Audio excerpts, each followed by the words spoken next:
Farali chili potatoes.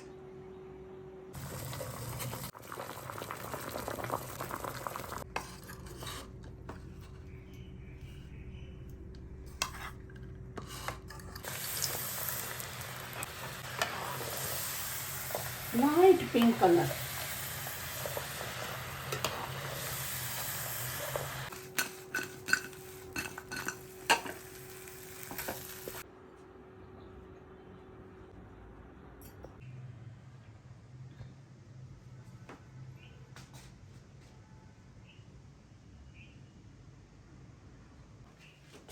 Hello, હું Sushma, physiotherapist, મારા husband doctor Anil. આજે મસ્ત મજાની ફરાળી રેસીપી લઈને આવી ગયા છીએ. આજની રેસીપી છે ફરાળી ચીલી પોટેટોસ. તમે સ્ટાર્ટરમાં ચાલે, સાંજે સ્નેક્સમાં, બ્રેકફાસ્ટમાં બધાએ ઉપવાસ કર્યો છે તો સાંજે શું આપશો? તો સાંજના નાસ્તામાં પણ ચાલે કે રાત્રે લાઇટ ડિનર કરવું છે એમાં પણ ચાલે. એવા ફરાળી ચીલી પોટેટોસ જે નાના મોટા બધાને બહુ પ્રિય છે એ બનાવીશું. તો એના માટે મેં લીધા છે બટાકા, ખરબચડી છાલના બટેટા લેવાના, જેને પહાડી બટેટા પણ કહેવાય છે. એ ચીકણા ઓછા હોય, એમાં સ્ટાર્ચ ઓછો હોય. સ્મૂધ સ્કિન હોય ને એમાં સ્ટાર્ચ વધારે હોય. એટલે મેં આ બટેટું લીધું છે એક. પછી ફરાળી છે એટલે બીજું કંઈ નથી લેતા. આરા લોટ લીધો છે, ફરાળી લોટ, મીઠા લીમડાના પત્તા ઝીણા સમારી નાખ્યા છે, આખું જીરું, તલ, લીલા મરચાં, તીખા લીલા મરચાં, ચીલી પોટેટોસ છે એટલે લીંબુ, ખાંડનો પાવડર, ટામેટો, સિંધાલું નમક, મરી અને 2-3 લવિંગ અને થોડા મરીનો મિક્સ પાવડર. અને તળવા માટે તેલ, મેસીન તેલ લીધું છે, ફરાળમાં ખાવાનું છે એટલે. અને આ મરચાં થોડા લાંબી ચીર કાપી છે અને નાના ટુકડા કાપ્યા છે, એ થોડા મોળા છે. કોથમીર, ચીલી ફ્લેક્સ અને સિંગદાણાનો પાવડર અને ફ્રેશ કોકોનટનું છીણ લીધું છે. આટલી વસ્તુ જોઈશે. સૌથી પહેલાં ગેસ કરશું અને પોટેટો આપણે ઉકાળવાના છે, બાફવાના છે, એટલે એના માટે ગરમ પાણી મૂકશું. ગરમ મૂકશું, પાણી થાય એ દરમિયાન આપણે બટાકાને આ રીતે સારી રીતે છોલી અને નાના નાના પીસીસ કરશું. બટાકું છોલાઈ ગયું છે. હવે એને પાણીમાં, બટાટું હંમેશા પાણીમાં કાપવાનું એટલે કાળું ના પડે અને એનું જે સ્ટાર્ચ છે ને એ નીકળી જાય. હવે આપણે આમાં તમે પસંદ પ્રમાણે શેપ આપી શકો છો. આપણે થોડો ફ્રેન્ચ ફ્રાય ટાઈપનો લાંબો શેપ આપશું. ફ્રેન્ચ ફ્રાય કરતાં થોડી જાડી એવી આપણે બનાવશું ચિપ્સ, લાંબી લાંબી.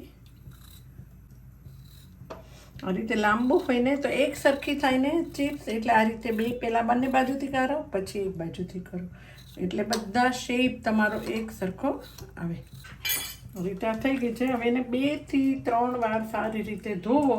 તમે જુઓ પાણી કેટલું ડોળું થઈ ગયું છે. એનો સ્ટાર્ચ કાઢવાનો છે.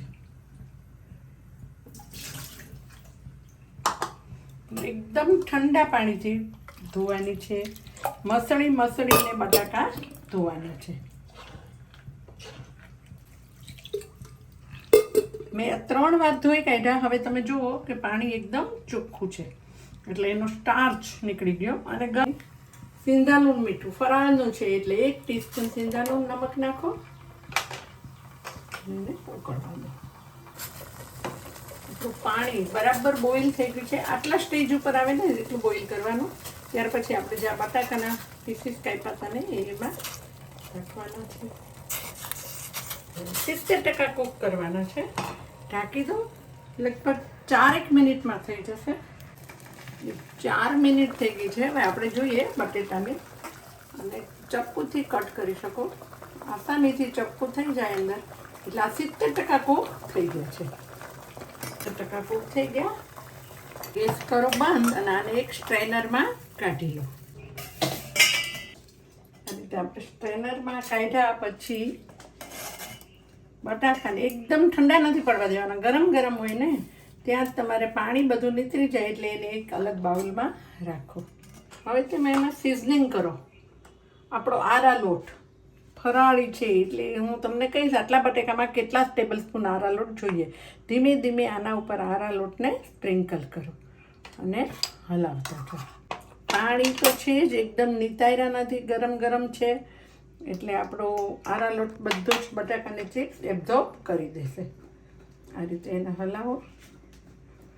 હવે એમાં સિઝનિંગ માટે અડધી ટીસ્પૂન મીઠું નાખો, સિંધાલુણ નાખો, અડધો ટીસ્પૂન લીંબુનો રસ નાખો, ચીલી ફ્લેક્સ નાખો, 1 ટીસ્પૂન જેટલા જીરું નાખો. લીવ્સ મેં આપણે જે ઝીણા પત્તા લીમડાના, મીઠા લીમડાના પત્તા કાપીને રાખ્યા છે એ નાખી દો અને એને સિઝનિંગ થવા દો. તમને એવું લાગે કે બટાકા આરા લોટ આની ઉપર બરાબર ચીપક્યો નથી, તો તમે થોડો પાણીનો છંટકાવ ઉપર કરી શકો છો.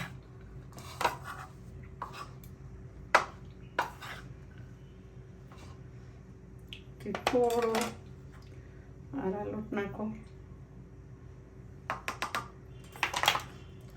આ રીતે આને 10 મિનિટ રાખવાનું છે.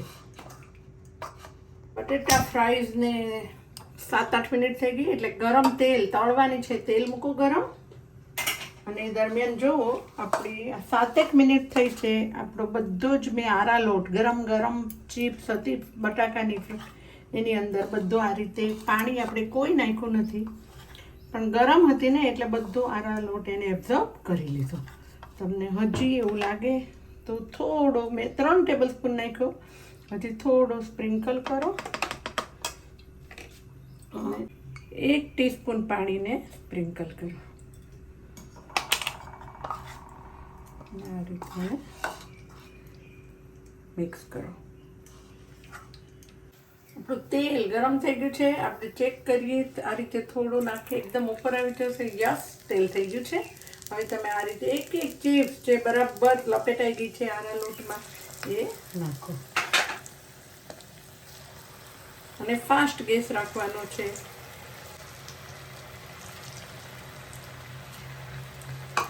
પલટાવો.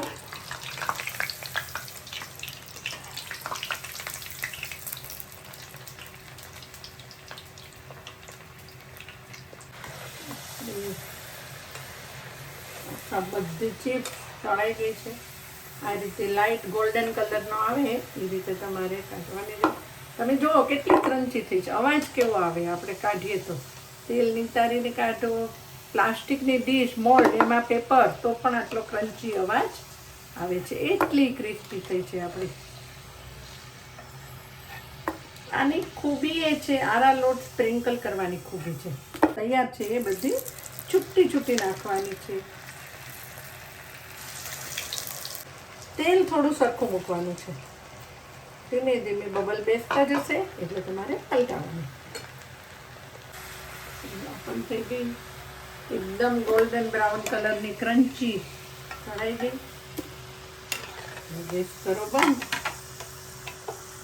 બધી વિચારીને આમાં કાઢી લો.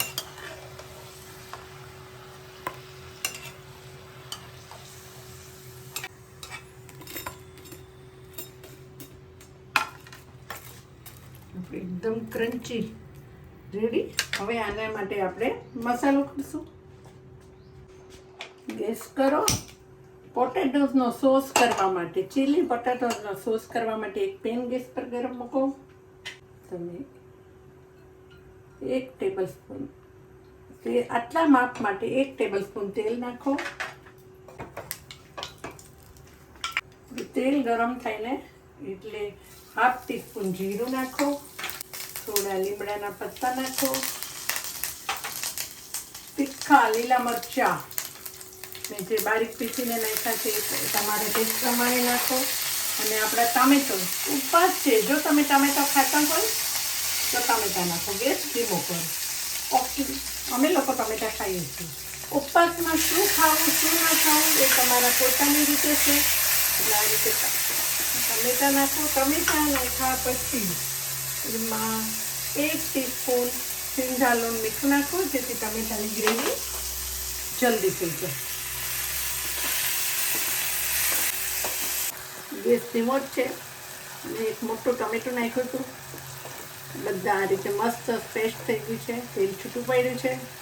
હવે આ સ્ટેજ આવે ને, આ સ્ટેજ આવે એટલે તલ આમાં 2 ટીસ્પૂન નાખો, બહુ ફાઇન લાગે.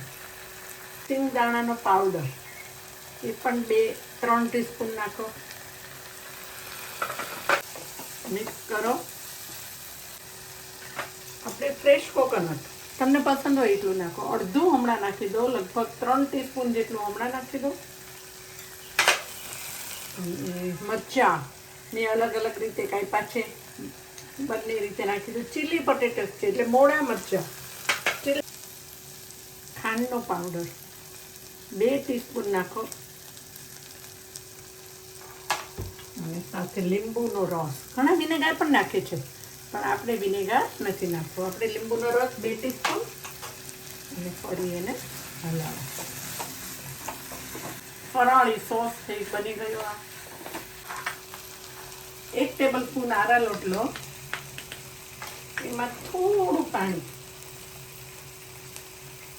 2 ટીસ્પૂન પાણી નાખો અને એને સારી રીતે મિક્સ કરો.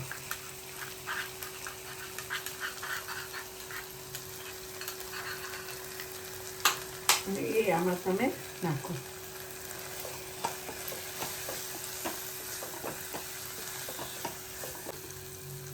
જરૂર પડે તો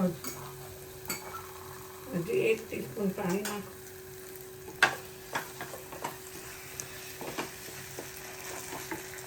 અને સાથે આપણો મરી અને લવિંગનો પાવડર મેં કર્યો તો તૈયાર, એ પણ નાખી દો. અને હવે આપણે આ બધી જે ફ્રાઈઝ છે ને એ એમાં મિક્સ કરો.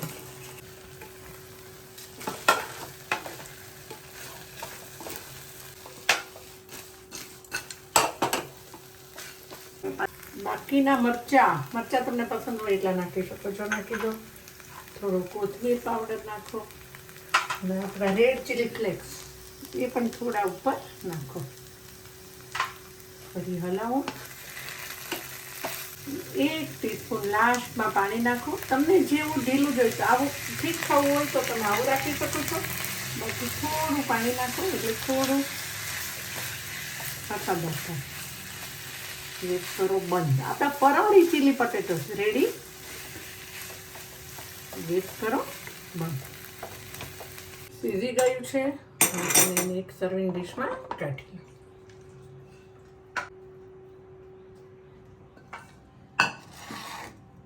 થોડી કોથમીરની સ્પ્રિંકલ કરો. થોડો ફ્રેશ કોકોનટ ન હોય તો તમે ડ્રાય કોકોનટ પાવડર પણ લઈ શકો છો. સ્ટાર્ટરમાં પણ ચાલે અને સ્નેકમાં પણ ચાલે. આપણા ફરાળી ચીલી પટેટોસ રેડી. ડૉક્ટર સાહેબ જોશો ફરાળી ચીલી પટેટોસ. સુપર ડેલિશિયસ ફરાળી chilli potato. Thank you for watching my videos. અને તમને આ રેસિપીસ ગમી ને તો ઘરમાં દરેકને બતાવજો. અને ઉપવાસ નહીં કરનારા પણ જન્માષ્ટમી તો ચોક્કસ કરશે. સ્નેકમાં સાંજે બ્રેકફાસ્ટમાં ફરાળી ચીલી પટેટોસ બનાવી દેજો. લાઈક કરો, તમારા ફ્રેન્ડ સાથે શેર કરો અને સબસ્ક્રાઈબ પણ કરાવો, જેથી તેમને પણ મારી નવી રેસિપીઝની તાત્કાલિક જાણ થાય. મિલતે હૈ બ્રેક કે બાદ.